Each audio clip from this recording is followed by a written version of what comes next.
Today, we're going to show you how to make a classic grilled cheese sandwich and explain some food science behind it. It's important to begin by washing your hands. According to the CDC, washing hands for 20 seconds with soap and water is sufficient to minimize your risk of foodborne illness. Now you can collect your ingredients.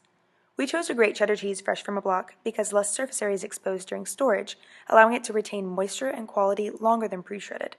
But in general, you just need cheese, so pick your favorite.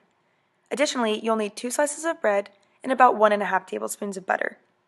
When storing ready-to-use dairy products such as butter and cheese, be sure to store them above anything like poultry because juices can seep out of poultry and that needs to be heated to 165 degrees Fahrenheit, so it really poses a major health risk.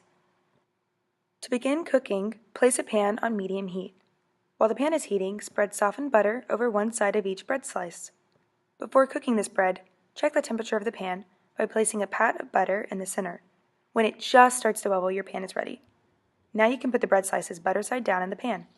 You should hear a sizzle from the initial transfer of heat from the pan to the butter. This is conduction heat transfer because the preheated surface comes in direct contact with the butter. Then the butter directly heats the bread. Put cheese on one bread slice. Then put the other bread slice on top of that butter side up. Next, place a lid on the pan to facilitate convection heating. This type of heat transfer is through hot air circulation, allowing the cheese to melt faster. After about 45 seconds, take the lid off and flip the sandwich. At this point, the cheese should be almost completely melted, binding the slices, and the top of the bread should have a nice brown color.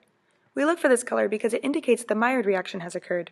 Proteins and reducing sugars in the bread undergo a non-enzymatic reaction that results in a delicious browning, imparting flavor compounds and aroma.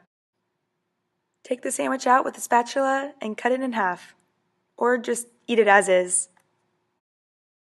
That's how you make a grilled cheese sandwich.